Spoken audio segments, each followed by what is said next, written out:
Good evening, Rowan. It's the 13th of March 2016 and it's 10 o'clock in the evening, and obviously I'm making my usual Sunday evening video to reassure you that I haven't been seducing any priests over the weekend. So you'll be surprised about that, won't you?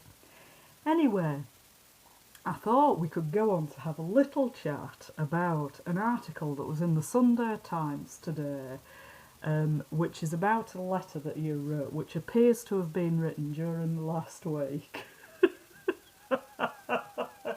in which I think you're accusing me of anti-Semitism. That's really quite funny, isn't it? So I criticise the people who are behind the Holocaust, and that makes me anti-Semitic. And it's coming from you, who's been controlled by the people who were behind the Holocaust. So it just goes to show what a truly bizarre world this is, when you come across a psychopath like you, who is conforming to type and gaslighting once again. Because this is quite similar, isn't it? Because you're the one being controlled by the people who put Hitler in power, who persecuted all those Jews. I'm the person criticising the people who put Hitler in power, who persecuted all those Jews, and I'm the anti-Semite. So this is a bit the same, that you tried to get your leg over and I refused you, and then you went round telling everybody it was me who was a delinquent sex maniac and fantasist. So you're just doing the same thing, exactly the same thing again. It's just the details of it that have changed. You're the culprit, and you're blaming me. You're blaming me because you know that I know that you're the culprit, and you don't want me blowing the whistle on you. You don't want anyone to believe me. You want to try and destroy my credibility by telling all these lies and accusing me of ridiculous things. And so you're just doing the same thing all over again, aren't you? Anyway, I'm going to move on to talk about this article now, which you've seen already. Rowan Williams, the former Archbishop of Canterbury, has urged the government to intervene to halt the rise of poisonous anti-Semitism on British campuses. So this is very interesting already, isn't it? Because it just proves that you're completely obsessed with expanding the power of the state. Because whatever the problem is, if it's the environment, if the climate's changing, allegedly, if the globe's warming, if the economy crashes, if somebody posts some anti-Semitic comments on Facebook, no matter what happens, we have to get the government involved. There couldn't possibly be any other solution to any problem apart from getting the government involved. So thanks for that once again. In a letter to a student victim of anti-Semitic comments, Lord Williams, now Master of Magdalen College, Cambridge, disclosed that he had written to Joe Johnson, the university's minister, because of the muted official response so far to rising anti-Semitic behaviour. Well, I don't know about any anti-Semitic behaviour or any response to it, so I can't comment on that. It follows complaints by Jewish students that they feel isolated or silenced after incidents at a growing number of universities that include Oxford, Cambridge, the London School of Economics and York. So these things are supposed to be taking place at your university as well, Cambridge, because you're the Master of Magdalen College, Cambridge. But you don't seem to be writing to Jewish students in Cambridge. You're writing to a Jewish student in York. That's quite interesting, isn't it?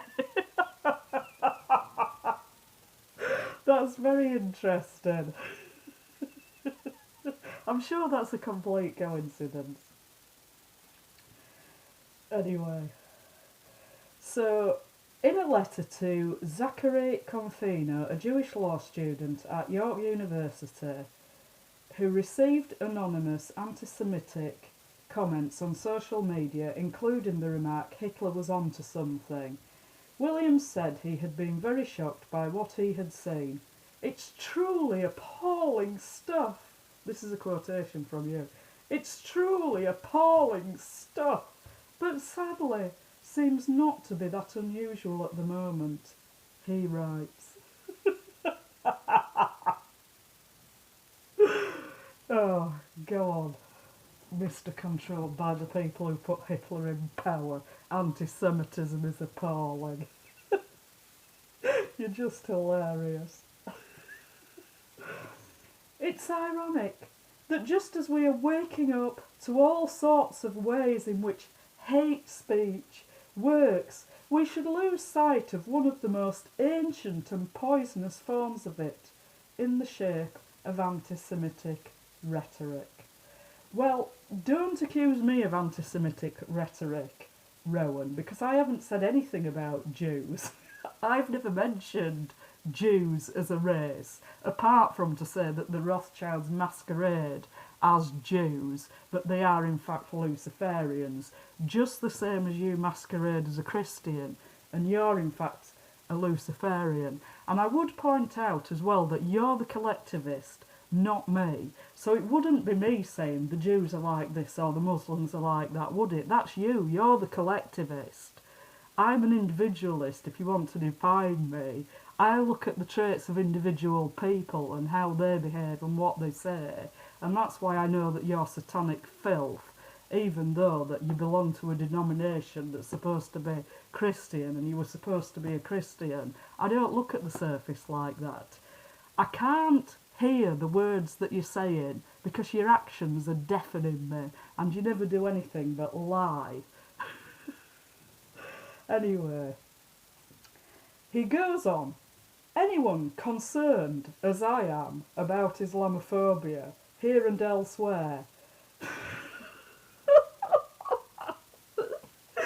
I'm so concerned about Islamophobia. I told all those lies about 9/11 and then I managed to get myself outside a mosque in West Yorkshire in Batley on the morning of the London bombings, all ready to programme everybody to be associating them with Muslims from West Yorkshire and a TV crew turning up in Batley.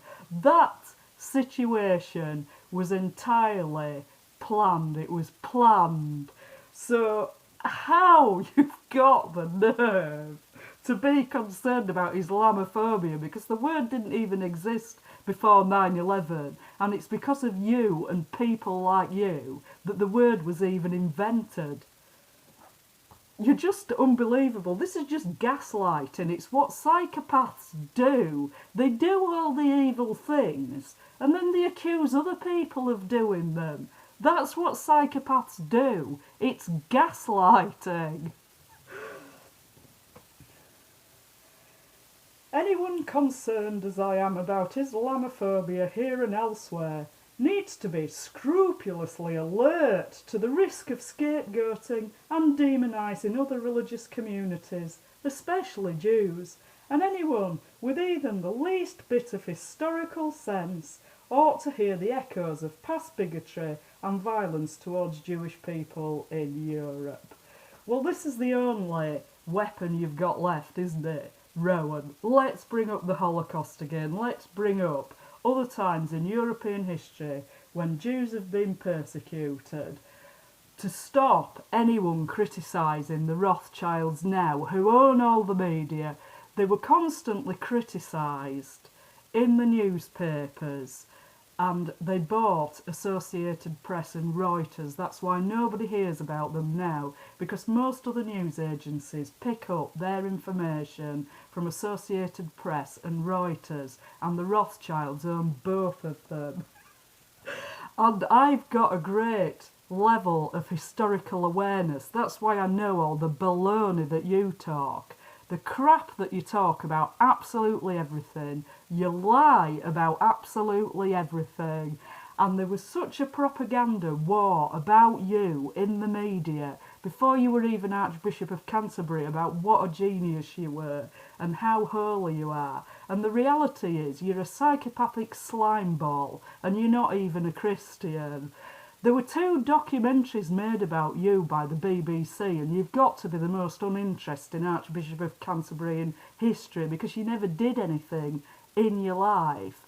Your predecessor and your successor have much more interesting life stories than you, but nobody has made any documentaries about them because they're not being puppeteered by the globalist megalomaniacs like you are. That's why there's always been so much media interest in you and promoting you as if you were a benefit to the nation, when you're just a treacherous, psychopathic slime ball. I can't call you anti-Semitic because that would imply that you only hated the Jews, really, but you actually hate everybody who isn't you. You're completely self-obsessed. You only think about yourself, and you accuse other people of the evil deeds that you're doing yourself to act as a kind of smokescreen. You're being controlled by the people who put Hitler in power. Do not call me anti-Semitic, because I'm not a collectivist anyway. You're the collectivist. Williams also criticises the failure of Christian chaplains at York to support Confino. I'm very dispirited indeed by their response. You'd expect a more simply empathetic engagement. Well, I don't know what they said or did, so I can't comment on that. Except that you're complaining about other people. Even if they said, go away, we're busy, that's still not the same as being controlled by the same people who put Hitler in power, is it? So you're worse than them, whatever they said and did. He says that while he has himself been critical of some of the actions of the Israeli state in the past, no degree of opposition to the policies of a government can possibly justify the appalling language I have seen used about Jews in general. Well, I've never used any language about Jews in general because I'm not a collectivist. So I wouldn't say anything positive about Jews in general, and I wouldn't say anything negative about Jews in general either, because I'm not a collectivist. You're the collectivist. Jewish students have warned they will not apply to study at certain campuses after pro-Palestinian motions by left-wing student unions. Well, I don't know anything about that either, so I can't comment on it. But of course, they're perfectly at liberty to say they're not going to study in places they don't want to go. Confino, president of the university's Union of Jewish Students, alleges he was confronted by members of the Palestinian Solidarity Society, whose events manager at York is engineering student Tom Corbin, son of the Labour leader, when he tried to leaflet against its staging of the play 7 Jewish Children. Well, the President Confino is perfectly at liberty to leaflet on any course he wants, and I don't know what the Palestinian Solidarity Society did. If they said they didn't agree with his leaflets, then they're at liberty to say that, aren't they? If they were hassling him or mobbing him or anything like that, then that's not acceptable. But as I don't know what happened, I can't really say anything about it, except they're entitled to express their views and he's entitled to express his. And on that note about Confino, president of the university's Union of Jewish Students, I would like to point out that I was actually a member of JSOC when I was at university in Cardiff, and I went to the Kiddush meal from time to time with the other Jewish students who went to that at Hillel House in Cardiff. And my friend took me along the first time I went there. He was an evangelical Christian, and he had this pair of trousers that said Jesus is Lord down the side of them in big white letters. And anyway, he said, "Do you want to come to JSOC?" And I said, "Oh yeah, that would be great." And he had these trousers on, and he said, "I'd better go home and get changed first." I can't go to JSOC in these trousers.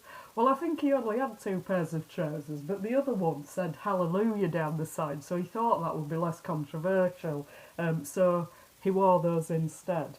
And so I had a very nice time at JSOC with some very nice people who were present there, and it was all very interesting because I didn't know anything about Jewish life and worship and all that kind of thing.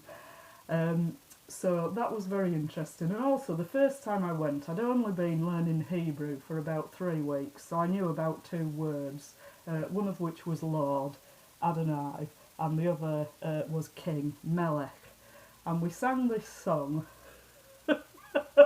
The whole of the lyrics seemed to be King of Kings and Lord of Lords. Well, I thought it was great because I only knew about 2 words in Hebrew, so it made me feel like I was fluent already.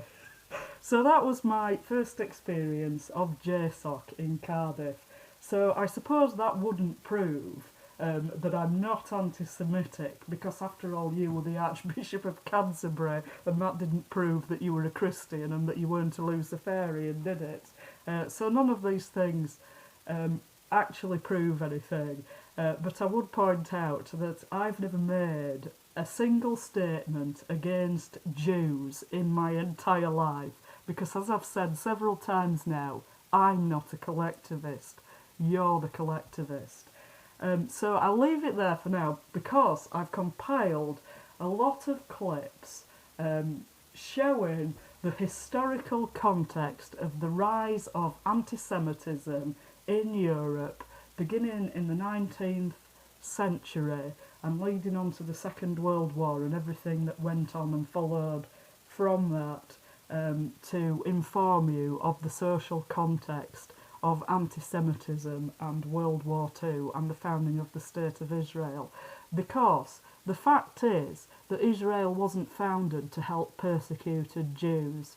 Jews were persecuted to help found Israel, to promote the Rothschilds' megalomaniacal tendencies.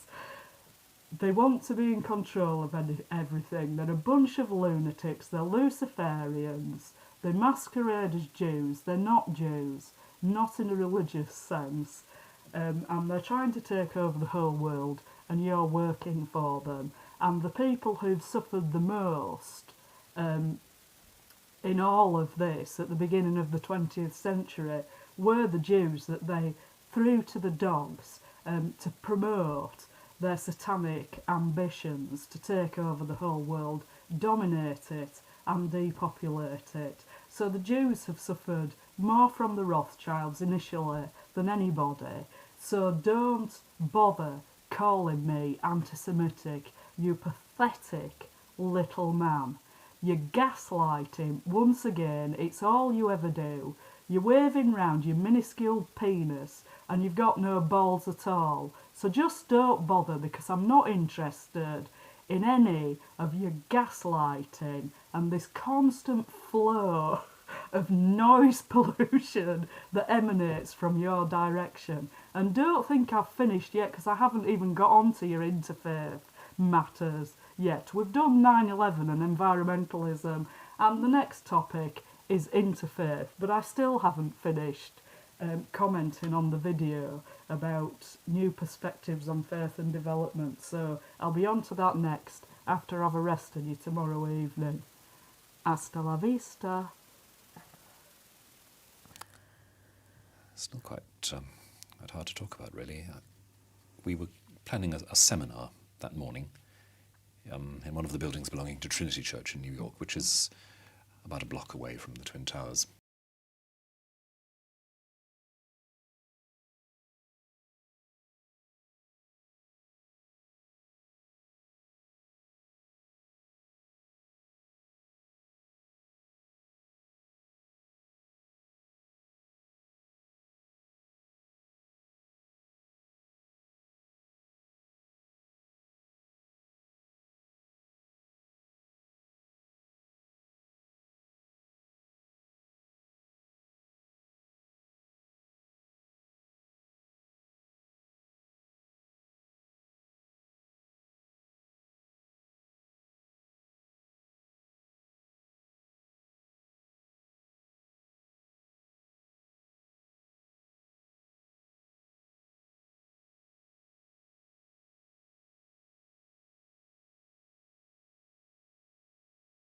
1893. העיתונאי תיאודור הרצל, יהודי מלידה אבל נאמן מסור לתרבות הגרמנית, מציע הצעה משלו לפתרון שאלת היהודים. הוא יזמין את האפיפיור בשם אחוות הגזעים להטביל לנצרות את כל יהודי אוסטריה בטקס מיוחד שיערך בכנסיית סן סטפן שבווינה. וכך הוא כותב ביומנו: בערך לפני 2 חפצתי לפתור את שאלת היהודים, לכל הפחות באוסטריה, בעזרת הכנסייה הקתולית. ביקשתי להבטיח לעצמי בראשונה את עזרת נסיכי הכנסייה באוסטריה ולהשיג על ידיהם ראיון אצל האפיפיור כדי להגיד לו: עזור לנו מפני האנטישמים, ואני מחולל תנועה כבירה בין היהודים, שיעברו באופן חופשי וגאה לנצרות. הרצל גם מתאר בפרטי פרטים את תוכנית ההתנצרות ההמונית המתוכננת. המרת הדת תתבצע לאור היום ביום ראשון בצהריים בקתדרלת סטפן הקדוש, בתהלוכה חגיגית ובצלצולי פעמונים. לא בחשאי, כפי שנהגו יהודים לעשות עד עתה, אלא בגאון. העובדה שמנהיגים יקיימו את יהדותם וילוו את העם עד שערי הכנסייה, תעניק כנות רבה למעמד. אנחנו שעמדנו איתן, הננו הדור האחרון הדבק באמונת אבותינו, אבל רצינו להפוך את בנינו הצעירים לנוצרים לפני שיגיעו לגיל התבונה, שבו המרת הדת לובשת צורה של מורח לב. הרצל נולד בשנת 1860, למשפחה מתבוללת מן העיר בודפסט שבהונגריה. לאחר מכן השתקעה המשפחה בווינה.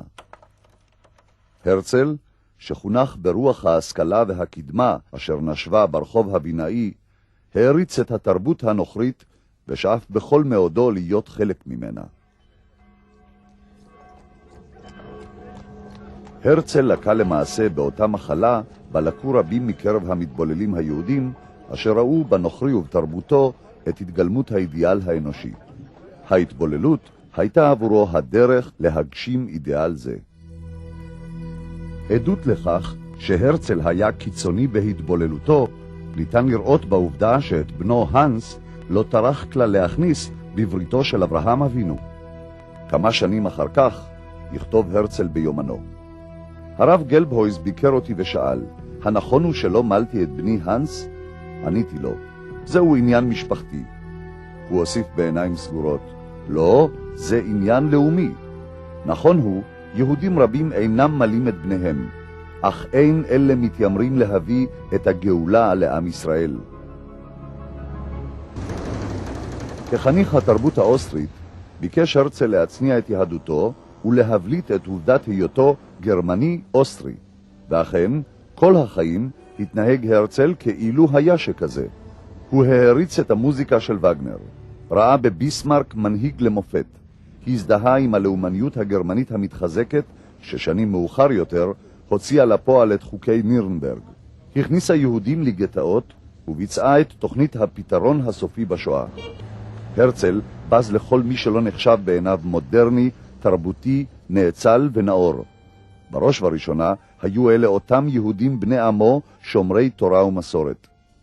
הוא הפנים יסודות ורעיונות אנטישמיים כפי שבאים לידי ביטוי ביומנו ובמאמריו. הכמרים הנוצרים הם ברום המדרגה, מפני שאינם להוטים אחרי הכסף. הנוצרים הפשוטים טובים הם מכמרי היהודים. יחס זה חושף למעשה את הפן האנטישמי בתורת הרצל. בדעה זו גלומים רעיונות אנטישמיים המציירים את היהודים כנושאי הרע, ולעומתם הגויים שיא התואר והשלמות. כך למשל כתב במאמרו בדויטשה צייטונג: היהודים העשירים שולטים על העולם. בידם גורל ממשלות ומדינות. הם מגרים ממשלות זו בזו, ועל פקודתם ממשלות עושות שלום. מתי שהיהודים העשירים מנגנים, העמים והמושלים מרקדים. בין כך ובין כך הם מתעשרים. הרצל מספק תימוכין ולגיטימציה לרדיפה האנטישמית ואף מעודד אותה. אכן האנטישמיות, שהיא כוח חזק ומושרש בתת ההכרה של ההמונים, לא תזיק ליהודים. אני מוצא שהיא מועילה לבניית האופי היהודי. חינוך הקבוצה על ידי ההמון. חינוך שעשוי להוביל להתבוללותה. החינוך מתבצע רק באמצעות תלאות. היהודים הסתגלו. רעיון מצוין עולה בליבי, למשוך אנטישמים ישרים ולעשותם מחסלי הרכוש היהודי. יש פה משפט, אני רוצה שתקרא אותו בקול ותגיד לי מי היה יכול להגיד דבר כזה. איפה? זה. רעיון מצוין עולה בליבי למשוך אנטישמים ישרים ולעשותם מחסלי הרכוש היהודי. מי היה יכול להגיד דבר כזה? אני יכול לקרוא את המשפט שוב?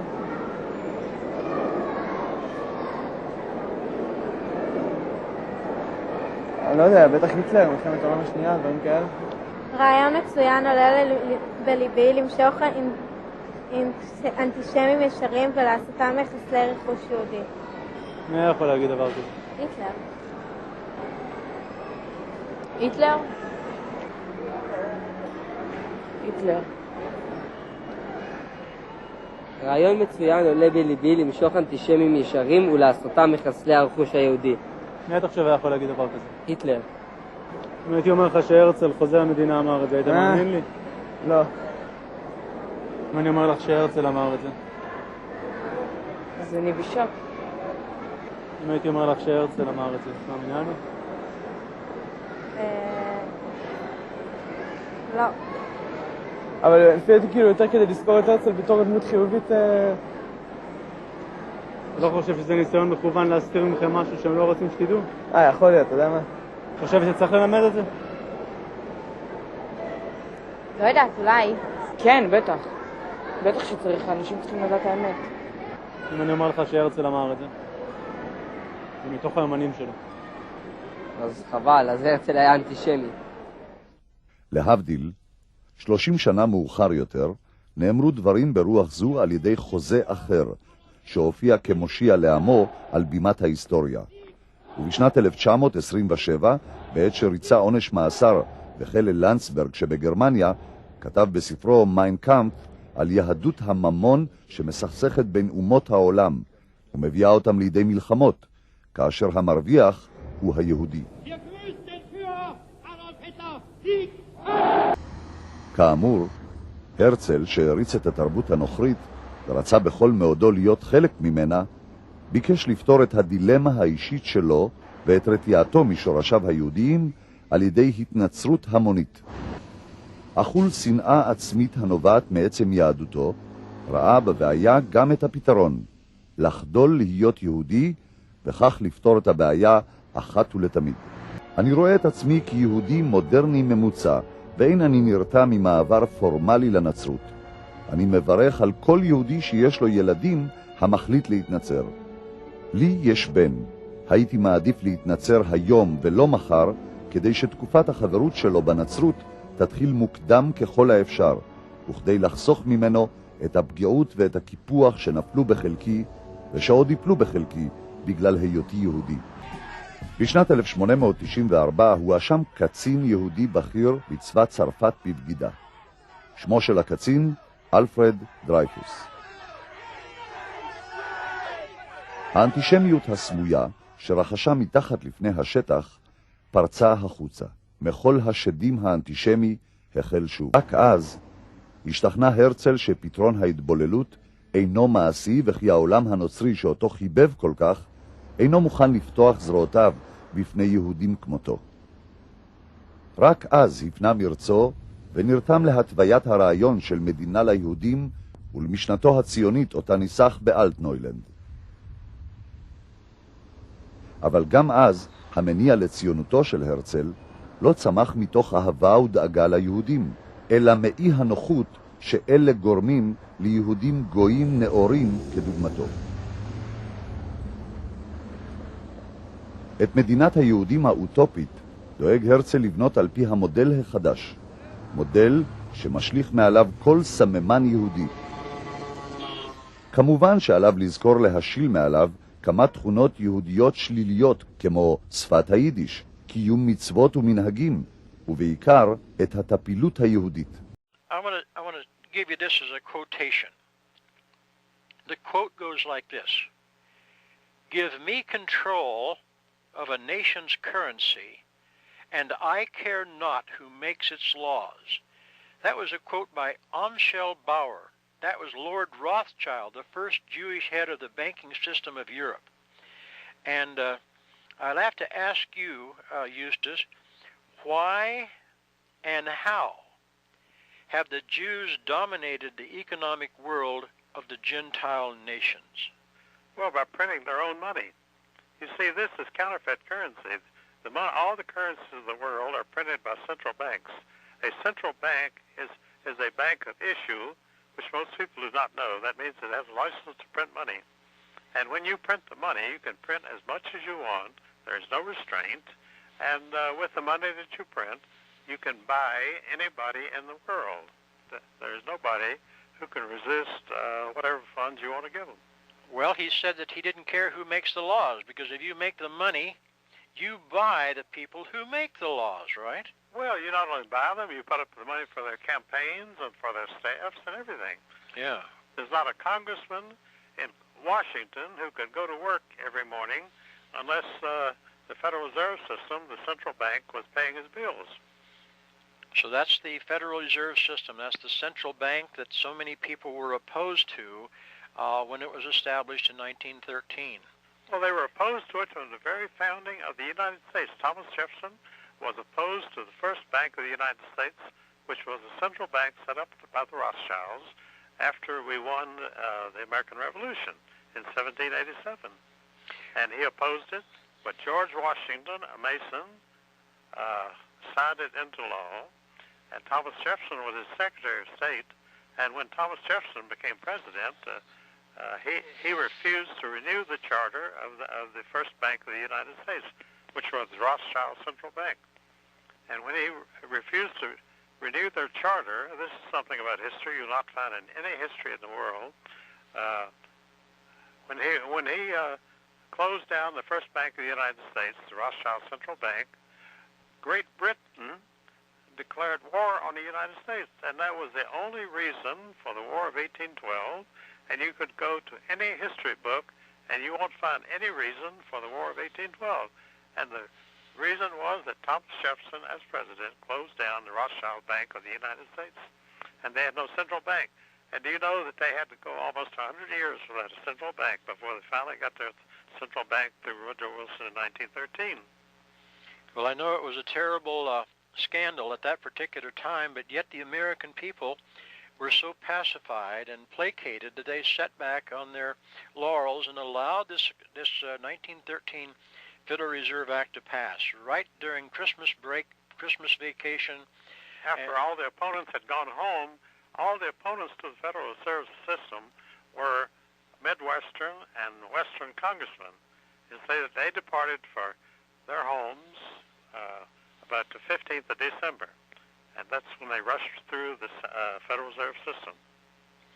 Well, let me ask you this question. As we look at the Rothschild and the banking industry, are there any other examples of this manner of unconventional warfare against countries? What other countries have the Jews controlled the money and brought the nations down? Every bank in every country in the world has a central bank, and the central banks are all united, and they rule the world. Okay. The United Nations is a joke because the world is ruled by the central banks.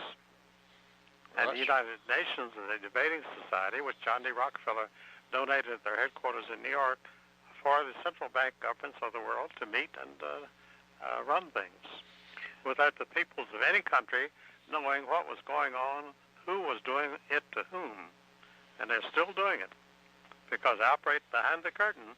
And it's like being at a magician's show, and you cannot see how the magician performs his sleight of hand.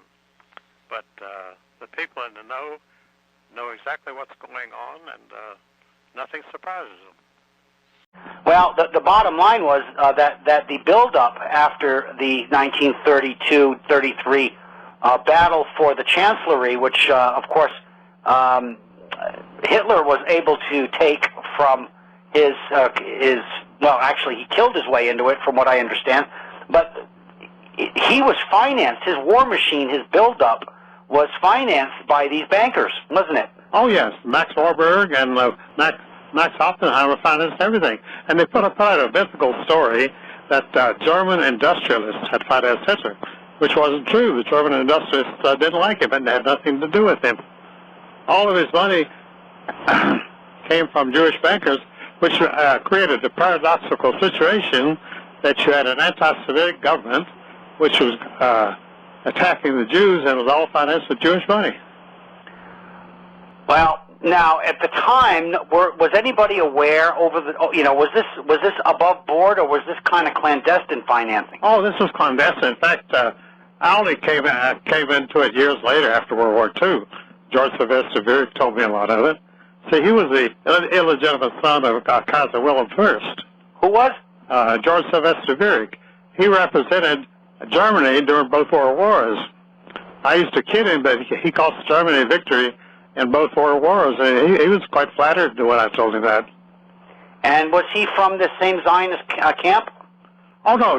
He was old European aristocracy. Ah, okay. Well, ladies and gentlemen, when we come back, I got a few other questions about Mr. Friedman, and then I want to move over to Mr. Untermeyer as well as Mr. Fagan. Ladies and gentlemen, when we return, we have a great resource in Eustace Mullins. Stick with us.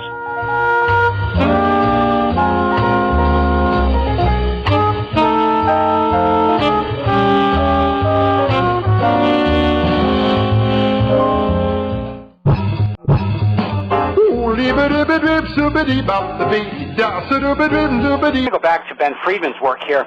He talks about World War II, the destruction and all of the things that happened in World War II being designed in order to get an exodus of the Jewish community from Europe. In other words, there was no event that was going to get them to migrate to the Middle East, to Palestine, and that these people, these megalomaniacs in charge, came up with a scheme that by having this hatred generated against the Jewish community, somehow they would get an exodus of this community, and by and large it worked, didn't it? Oh, yes. In fact, Hitler was recruited by the World Zionist Organization in 1923. He had this whole movement in Germany wasn't going anywhere, and the World Zionist Organization cut a deal with him in 1923. They joined and worked together, and that's how the Nazi Party was created. So you see, the Holocaust itself was created entirely in the Jewish community.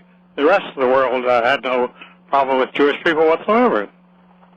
Well, their goal, though, was to get a population of them to get back into Palestine, and then to exercise that Balfour agreement they had made with the British, so that a homeland could be established.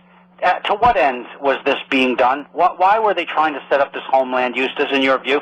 Well, they figured this homeland was at the crossroads of the world, and that it would control the entire world. That's what it was like. It was a world of domination. They weren't just looking for a homeland for the Jewish people. They were looking to dominate the world. You could do it from the crossroads of the world in Palestine. Are there religious overtones to this? I have never found any religious overtones in everything. Everything is practical politics. Everybody's after money and power. I haven't run into religious people at all. You haven't, but they do use religion as a smokescreen, don't they? Well, they always use religion. Religion is the perfect smokescreen, because you can say whatever you're doing for God, and who could criticize you for that? Well, the Rothschilds had the leadership role in that area in 1880. The whole idea of a Jewish homeland in Palestine was financed by the Rothschilds from Vienna in 1880. See, there was never a penny put up by the Jewish community itself for settling in Palestine, because the Jews were very happy in Europe. They had no reason to go to Palestine. If you're living in a beautiful modern city, why would you want to go live in a desert? I mean, they're not crazy. Well, that makes sense. And a desert, in fact, that is being fought over. Oh, yes. Still being fought over, because it's still the crucial area of the world. You control Europe and Asia from that area. Yeah. So geopolitically, it makes sense. It doesn't make sense from an economic sense. It does make sense even from geography. You have to know geopolitical goals in order to understand what's going on with that. And the American people have no conceptions of geopolitics whatsoever. Yeah, that's pretty evident. Now let's go to Myron Fagan's work here. He actually does a chronology or a timeline, as it were, for what he describes, not Zionism. He describes it more as the Illuminati or these Council on Foreign Relations. But aren't these just creations of the same Zionist leadership? Oh yes, the Illuminati and Freemasons all came out of the Rothschilds in Vienna, Austria. And Myron was trying to focus on the conspiratorial angle of the thing. He was a very brilliant man and one of the finest people I ever met in my life. He was the only person for years who would promote my Federal Reserve book, which appeared in 1953, and it was really immediately in the Anti-Defamation League of B'nai B'rith unleashed a national campaign against the book. They labeled it as virulently anti-Semitic, and myself as the worst anti-Semite in history. So they never quit. They were still saying what they said in 1953, that my book is anti-Semitic, and people pick it up and read it, they can't find an anti-Semitic word in it, so it really puzzles them. But Byron went against the whole establishment because he was an honest man, and he believed in what he was doing, and he did it all his life. I knew him in his last years. He had finally left California for New York, and he was living in a one-room place in New York in a poor section, and his home was broken into almost every day. About Ezra Pound, what happened to Ezra, and what did they try to do to this man? They really tried to crush him, and what's the significance of his work in this whole thing? Well, you know, Ezra was a completely free agent. He was belonged to no political party and never espoused any kind of political feeling in his life. He was loyal to the Constitution of the United States, and he maintained his American citizenship. And all the years he lived in Italy, he was a loyal American. And that's how they indicted him for treason, because he was a loyal American. If he'd given up his American citizenship, they could never have touched him. Well, what were the reasons for indicting him? He was indicted by Alger Hiss, who was a specialist in treason. See, he was a personal assistant to Franklin D. Roosevelt. He was a KGB agent. And Ezra was quite anti-communist in those days, which most everybody was. I was too. And he was very critical of the communist slave system. So, well, communism is a fabrication of this group in order to de-godify the population or de-religify the population, if there is such a word, and also to make people believe that there is no difference between the effort of one as opposed to another, thereby destroying anybody's personal drive in life. And it's a disastrous philosophy that they invented, isn't it? It's totally invented. In fact, the Rothschilds invented Zionism, fascism, Nazism, and communism, all in 1830 in Germany. And there's not a dime's worth of difference between any of them. Well, when we talk about this left-right difference in our political system and all the fighting that's going on, what Myron Fagan talks about is that these are fights that they propagate in order to keep people separated from each other so that no one ever fights the real fight, which is the haves against the have-nots and the powerful elite against the sheeple, the slaves down below. And that is still very much in force, isn't it? Oh, it certainly is. In fact, this talk about left and right is total nonsense. There never has been anything but nonsense. I have never met an extreme right-wing person in the United States, unless he was a double agent posing as an extreme right-wing person, which is usually the case. Well, but now what we've got here is they also do this with races. They do it between races, blacks and religion, Jews and blacks and whites. Absolutely. And so forth. These are created out of nothing. Why, here in the South, before 1940, blacks and whites got along very well together. But all of this was created after World War II, the so-called schism between blacks and white people in the South, And the Ku Klux Klan, which is a Masonic organization, the Kleagle and all that, these are Masonic terms. And that was created to drive a wedge between blacks and whites all throughout this country, and it still exists. Yes, it does. Now, the fact that Hitler was stupid enough, or did he not, or did he know, that he was making a deal with Stalin not to have a non-aggression pact, and then turned around and went against that. Why? They were both being supported by the same group. Stalin had his Zionist money supporters, and so did Hitler.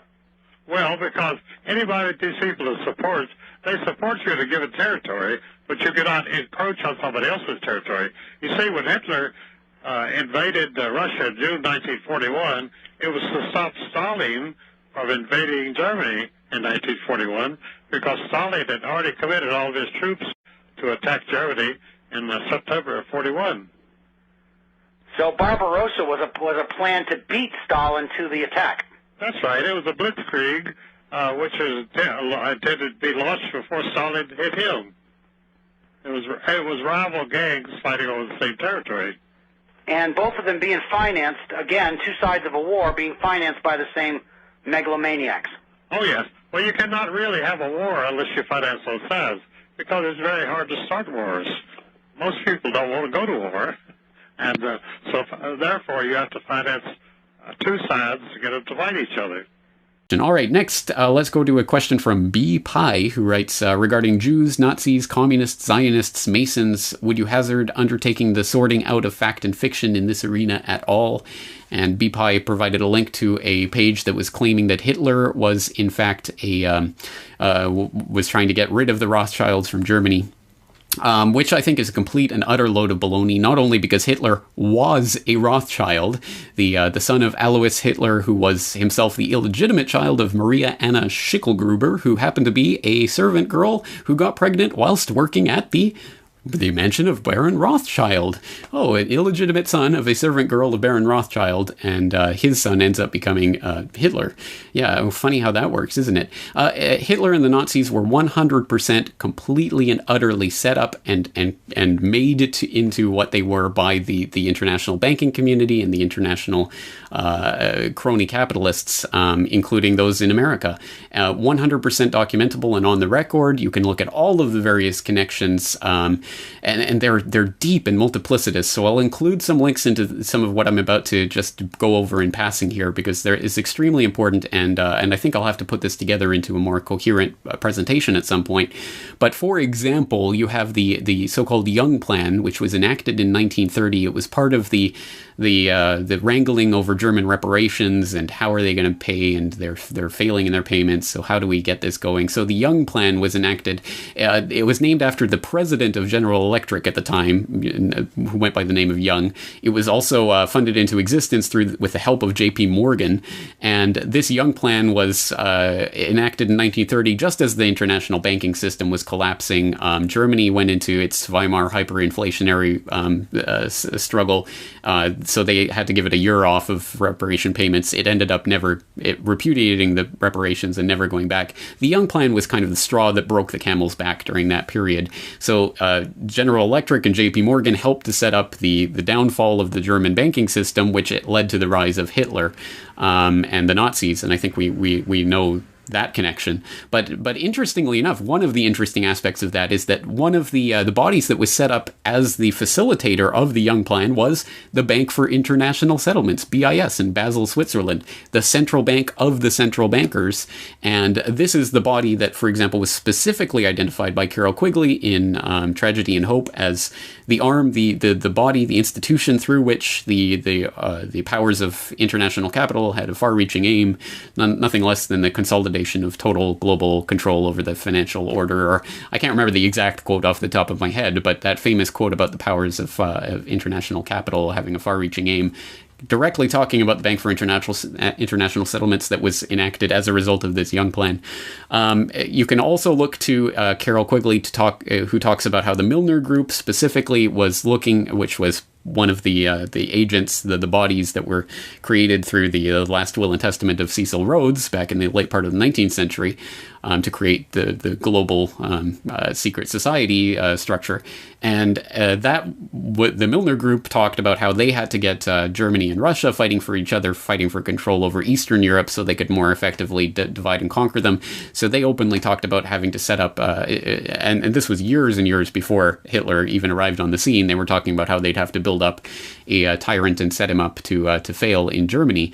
And that's, lo and behold, exactly what ended up happening. So throughout the 1930s, after the collapse of the banking system, the Weimar hyperinflation cycle, the rise of the Nazis, there's this myth that the neo-Nazis put out there that, oh, Germany turned it around by turning to National Socialism, and they cleaned up their banking and they kicked out the Rothschilds, and suddenly they had a vibrant economy, which again is total bunk. Their economy was 100% supported by Wall Street and the Wall Street cronies, including Standard Oil in cooperation with IG Farben, which created the synthetic oil without which the German military literally could not have functioned.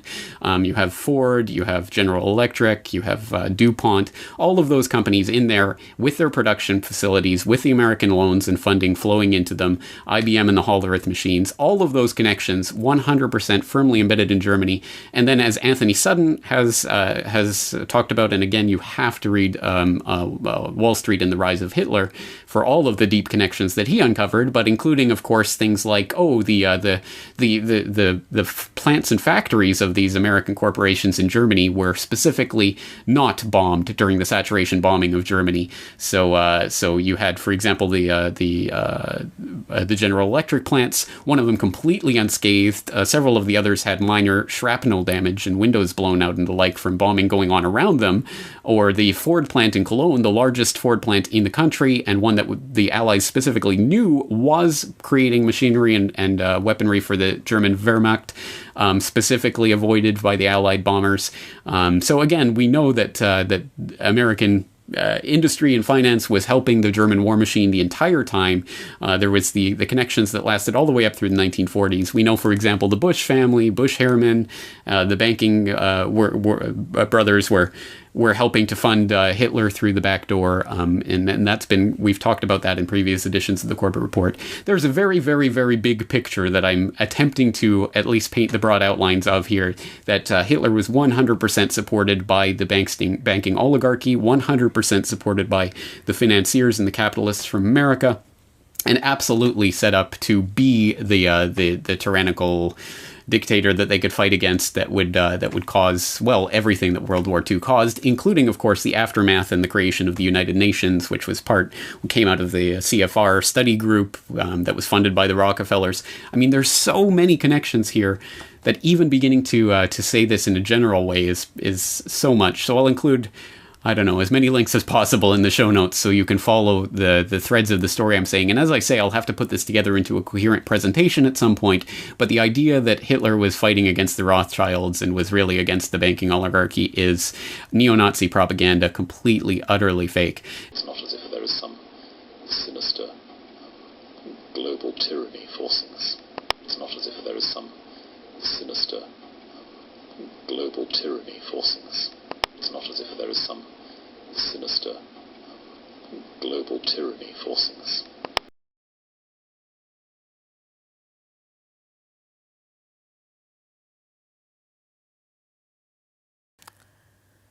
It's not quite hard to talk about, really. We were planning a seminar that morning in one of the buildings belonging to Trinity Church in New York, which is about a block away from the Twin Towers. The beauty and the moonlight overthrew you. She tied you to a kitchen chair. She broke your throne and she cut your hair. But everybody knows that the boat is leaking. Everybody knows that the captain lied. Everybody knows that you've been discreet, but there were so many people you just had to meet without your clothes. Everybody knows.